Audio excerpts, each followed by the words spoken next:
Hi, Amit. Good morning. Welcome to this chat. Good morning, Chris. Thanks for inviting me. It's a pleasure to be with you. My pleasure as well. Amit, so as we've talked about earlier, so this is a freestyle fireside chat series.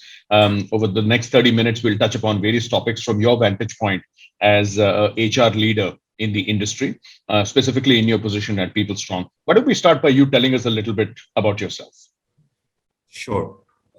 My name is Amit Jain. I'm heading HR for People Strong and responsible for driving the global people agenda and associated with People Strong for more than 8 years. Wonderful. That's great. And could you tell us and our viewers a little bit about PeopleStrong? Sure. Uh, we are Asia's leading SaaS-based HR technology company. Our mobile-first SaaS offering include robust solutions for HCM, talent management, and payroll. We simplify work life for over a million users and partner with over 350 large enterprise in multiple geographies. Wow, that's fantastic. And if you could tell us an indication of the total team or the employees in PeopleStrong overall across all your offices. Sure. So Gurgaon we are headquarter, and then we're operating in 6 countries. We are approximately 1,800 employees over 3 different business units. One is PeopleStrong SaaS business. Second is Tagged, which is a solution business. Third is VBox, which is talent assessment business. Brilliant. The reason I ask that is with that span of geography and with that span of number of people, at your vantage point as the head of HR, it can be really daunting, especially during these pandemic times, right? True, that's true. However, I think our business leaders are playing a role of a HR partner more of, and make my life more easy. That's very nicely put. So I want to start off by asking you my first question. What, according to you, has been the biggest shift that you have seen in your team's mindset post the pandemic in three ways? Number one, about their work. Number two, about their own and their family's health. And number three, about their fears, hopes, and aspirations. Could you shed some light on that? Sure. So the world actually came to a sudden halt, and everything came to a standstill, and home became detention centers. So basically, the air was filled with lots of ambiguity and fear, and we don't know what is happening, right? And there's a fear of illness, there's a fear of loneliness, there's a fear of losing our loved ones, and fear of, in fact, losing jobs in the industry too, right? So basically, if I have to, in short, summarize, pandemic has left scars with everyone. So when it comes to work, there's a huge geology shift in the mindset, and huge changes in lifestyle of everyone. If we talk about the individual employees or a team member, they were really worried about their families because everybody is getting stressed out. And one of the reason is, you know, in Indian context, people have been neglecting the mental and health well-being. Mm. And this pandemic actually pushed everyone to think, health is very important, and they need to take corrective measures, right? Otherwise, they all can again get impacted. True. It's actually very interesting you say that because we've seen in our business as well that earlier individuals they knew that they had some sort of a group health insurance policy given by their employer. A lot of them had not even looked at it. And now, suddenly, after the pandemic, they are now reading the fine print, trying to understand. So you're absolutely right. And do you believe what we've experienced here or what you've experienced in your organization? Is this different from your corporate staff versus your frontline staff? Not really. Uh, See, it is about the industry or company culture. Mm. So any good organization like People Strong, right? They don't differentiate, first of all, between the different levels, right? And so, which it naturally comes to an employee. they also think like a leader, the way leadership thinks. So I don't see as such there is a difference. Okay. The only thing is there is a lack of awareness in frontline team, while for corporate team or senior member team, they are pretty experienced, so they can envisage such things and they have taken corrective measures. Mm-hmm. And is this unique to your industry, this thing, or do you believe in general it's across all companies in India? Uh, I believe that factors like security, safety, and well-being are common across all industries, True. and it basically forms the base that actually shift the pandemic which has caused. Yeah. So what changes across the industry is the manner in which organizations respond to these needs. Mhm. So I would say IT organizations are much advanced because the skilled workforce. So it was easy for them, right? Right. While in a manufacturing setup, the workforce is different. Mm. So therefore, yes, uh, you can say that mindset shift is different from industry to industry. However, the basic principle remains same because everybody is True. worried about security, safety, and well-being. Absolutely right. Absolutely right. And you mentioned a little bit earlier about mental health. It's known around the world that mental health has taken its toll during its pandemic for most people. And do you believe that this is a problem in India? Is this an area of concern for you in the seat that you occupy? See, in India, this is a much larger issue. Mm. Uh, Employers also have ignored mental well-being for the team members, and this pandemic brought that to center stage.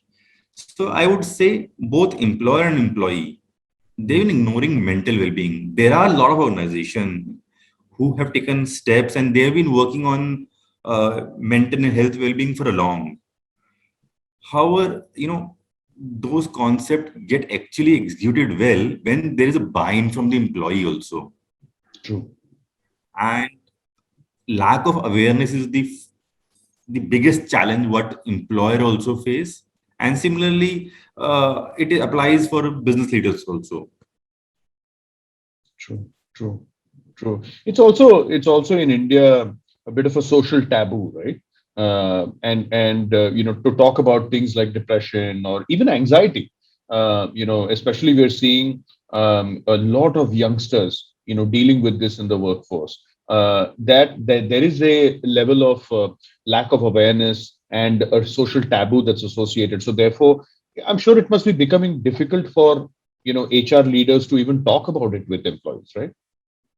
No, I agree. I agree. I think when I would say the biggest challenge what HR leaders face is buy-in from the business leaders Mm.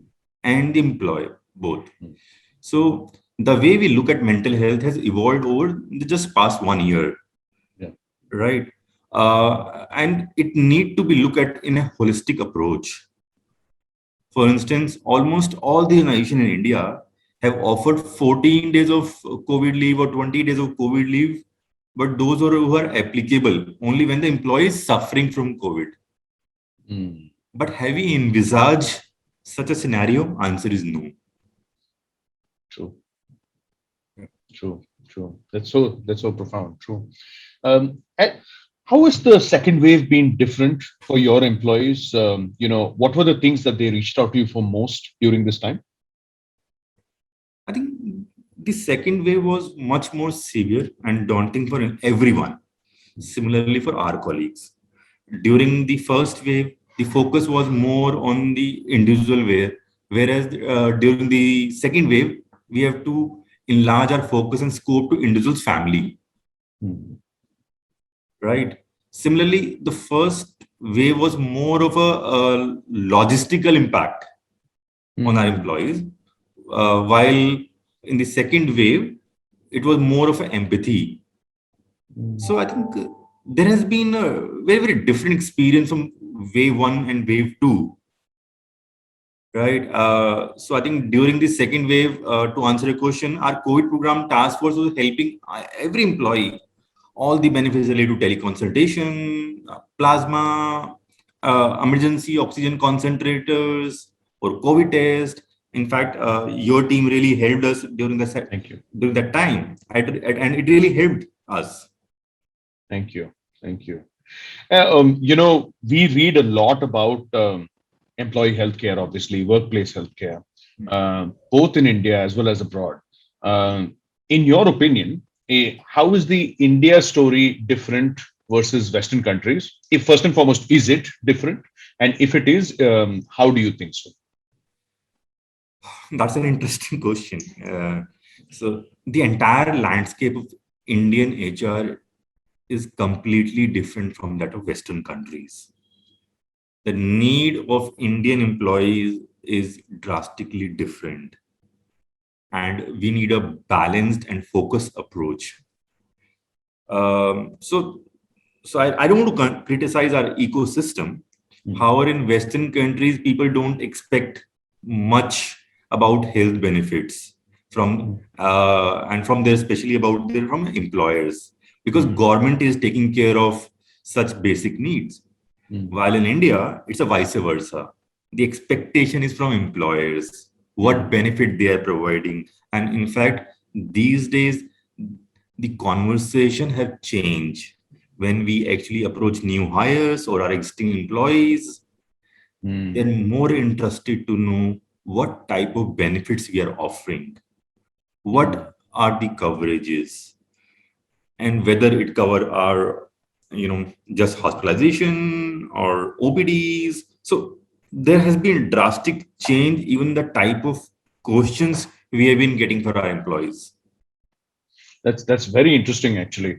So clearly, the employee base and the team is getting more aware about these kind of things. Yeah.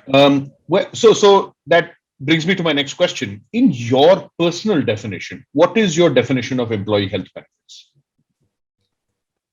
So I personally believe that current employee health benefits are outdated. Nowadays, insurance is not a benefit, actually. It's a necessity. And it is offered as a baseline, as a hygiene factor. So according to me, a new age health benefit should be like known as like a family care benefit, which should be include an ecosystem which covers employee, their family, their loved ones. In fact, we did one of the very pilot exercise with our few of the parents of our employees and colleagues as a part of our specially elderly care program. And we have really seen the changes, and employees are really participating in it, and the number of queries have increased. So if I have to summarize is, so it's time to change from an individual care to family care program. That's a great point, actually, from an individual to family care program. Also, I think in many ways, the individuals have realized that it's the collective family that they have to care about, right? In many ways. With insurance and group health insurance in particular, we've seen a lot of companies actually increase their coverage. So let's say the individual was earlier getting covered for 3 lakh rupees or 4 lakh or 5 lakh rupees. Now they have ended up increasing that. But ironically, in India, in spite of that increase, out of pocket medical expenditure, that is people paying from their pockets because either they are underinsured or they don't have insurance, has really gone up a lot. Are you seeing in general, not just in PeopleStrong, but in general, situations where individuals are borrowing or requesting for loans from the company, or trying to figure out how to solve that particular problem? I mean, just your opinion. No. In fact, it's a very valid point, and in fact, these days, in fact, over last 1 year, we have received a lot of requests from our colleagues for a financial support. And as you rightly mentioned, healthcare benefit is very expensive, and there are a lot of elements which are not covered. As I mentioned earlier, OPD is not part of overall group medical insurance plan. Yeah. And I think one of the biggest shift what I envisage is organization will start asking for OPD expenses, which is a normal practice outside India, Yes. right? So at PeopleStrong, what we did for our colleagues, we increased their coverage by 3x for Wow. group term life insurance, while for group medical insurance, we actually increased by 50%. And most importantly, we tied up with a lot of partners who can actually help them financially at a very, very minimum rate. So there is a support from PeopleStrong, and there's additional support from our partners. And we also created a COVID care fund Mm, to help our colleagues. fantastic. I guess people strong as a definition, right? So if you don't do it, who will do it? I Yeah, think I people think make us strong. so. That's amazing. That's amazing. So my next question was related to what we just spoke about. So I'm just going to skip over that. But let's do some blue sky thinking, right? So in 2019, if you had known Mhm. that the Mhm. pandemic was coming, what would you have planned differently? Again, a very interesting question. So, see, whatever I've read in my academics, right? So there was no answer mentioned there. So if I have to face a situation, how to deal with it. And I think whatever we have been watching in different Hollywood movies, that humanity is in danger and we need a hero to protect. I think what happened is all the organization had business continuity plans, Mm, right? However, uh, in terms of if I had an option, I would have thought of health continuity plan. great one. Health Yeah, continuity plan. Yeah. yeah. So that's the one probably thing I can think of as of now. Brilliant, brilliant. And now that we are in 2021, what are you planning differently? Even if they are just plans for right now, I mean, what can you share with us? So 2021. So I think one of the biggest shift we have done, we have changed our one approach. So from individual development program, which normally moves around capability building of our colleagues, now we are moving to individual wellness program. Oh, wonderful. So this takes care of employee and their family. When I say individual wellness program, because for me, individual and family are one thing, Yeah. right? So there are 5 6 things we have done for our colleagues. One, we have increased 3x life insurance. Sure. We have increased 50% group medical insurance. We have actually given a lot of salary advance options, the COVID care fund, and we are also making it mandatory for our colleagues to actually go for a health checkup, regular health checkup, right? And of course, we are partnering with like company like Q Health, so wherein we can create a lot of awareness among our employees. Yeah. Yeah. So I think awareness is most important, though people have realized over the last 2 years, Yeah. you know, but still I feel there is a long way to go because we Indians have a tendency, you know, we forget things very fast, Correct. right? So I think I was reading an article yesterday. They were talking about wave three, that too in probably expecting in September. Yeah. So I think if wave three comes in, it will be very, very dangerous for us. Yes. Yeah. Yes. That's actually interesting. I was speaking to another senior person in the industry, Mr. Viren Shetty of Narayana Health. and he gave a very interesting insight that in a lot of other countries, wave three, wave four, wave five has already happened, right?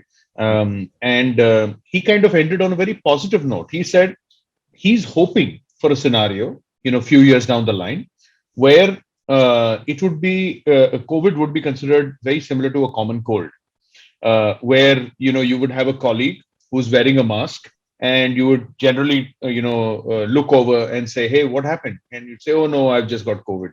And it would hopefully become so normal because all of us would be vaccinated, etc. But on a more serious note, of course, all of us are really looking out for this third wave that people are talking about. On one side, people talk about how it might affect children. On the other side, they are saying that specifically in the case of India, rural is potentially a very large impact area or impact zone that's there.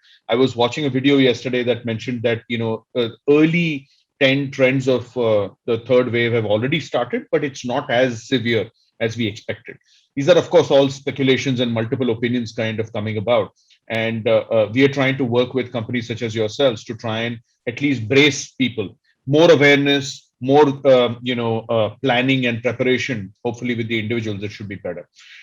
So my last question to you is: if you had to, share your opinion with HR leaders in India, what do you think the HR leaders in India really need to know and think about their employees in the next few years? What advice or comments would you give them?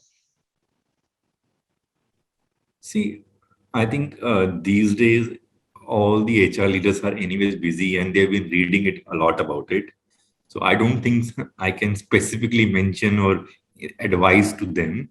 However, I still feel HR leaders need to increase their connect with business and the realities of the ground, Hmm. and they need to be very about the trends, Hmm. right? So Gen Z is basically the workforce, which is a real power, right? And we need to prepare, well, and embrace these trends. What are the changes we are doing? For instance, workforce might refuse to come back to office, right? So we need to give them a confidence that okay, they are safe, right? We are taking all corrective measures for them, right? So maybe a vaccination drive. There are a lot of organizations are doing it. In fact, we did at People Strong in tier one cities and tier two cities. Uh, so it really worked. So employees are appreciating it. So maybe HR leaders have to show more empathy towards Hmm. employees, and they need to give them confidence, because one of the biggest shift happened because of pandemic is the workforce has actually moved back to tier 2 tier 3 cities, Hmm. and there is no physical connect with the employees. True. So it is the business leader basically who are interacting with them or their managers. So we need to empower business leader as HR leaders. They should act as HR, right? So like there is a concept called HRBP. Hmm. I would say that it's time to change. It's like a business HR BP, right? Whereas business leaders are playing that role, and HR need to work closely with the business leader to enable them. Hmm. That's a very insightful point. So, considering that a lot of the teams would prefer to work from home, and since they are individually based in their homes and working from there, the business leaders need to actually take up the proxy role of being HR people, right? And then kind of working right there. That's True, a very true. insightful point. I do agree. And do you see this hybrid of work from home, work from office, kind of continuing forever? I think yes. I think it's good for the industry also, because one, it will enable our tier 3 tier 4 cities in terms of the income. It will also help to manage the entire ecosystem, because a lot of people from tier 3 tier 4 cities just come down to tier 1 cities for the opportunities, Yeah, right? yeah. So the pandemic has actually pushed everyone to think about it, that now it's time for everyone to actually improve the facilities of tier 2, tier 3 cities. Yeah. As an employer, when I'm hiring anyone in those cities, the question will come from any employee. I think new recruits or the existing is, what can you do for me? If I continue to operate from my hometown, which can be a tier 4 or tier 5 city. Second, it will also help the organization managing the talent problem. So right now, when most of the organization are hiring, they are actually facing the challenge because they are looking for talent in a particular city, and most of the candidates are not ready to relocate. Yeah. While in the current hybrid model, now they can target even the candidates who are maybe operating from Kanyakumari or Guwahati, anywhere in the country, Correct. or in fact anywhere in the world. Correct. That's so true. That's so true. So true. And like with most cases, two sides to every story, right? We were speaking to some mental health professionals who are our partners in Cube Health, and they were saying that generally speaking, psychologists talk about how you are the sum average of the three people that you hang out with the most. And they said that when these individuals they were coming to places of work in their office, etc., they were interacting with colleagues, and there was a personal development that was ending up happening because there were external forces, other colleagues who were better than them, equal to them, etc., etc. Now, but working from home, since they're only interacting with their family members, the personal development has kind of plateaued. Unless the person is self-motivated enough to educate themselves independently, read, watch stuff, etc., and interact with a lot of people.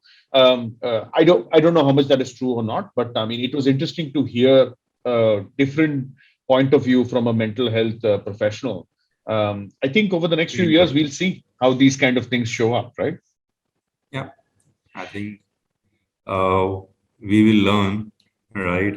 And I'm sure right now it seems to be an endless nightmare. However, if people focus on their mental and health well-being, I think we all will stand together as a family and fight in this battle against, I would say, COVID, Delta, or whatever the variant XYZ. Brilliant. On that positive note, thank you so much, Amit. It's always a pleasure to speak to you, and thank you for spending time to talk to me on this particular session. Thank you, I Chris. wish you and People Strong, everyone, the best of health and success going forward. Thank you, Chris. Thank you. I really appreciate it. Thank you. Thank you.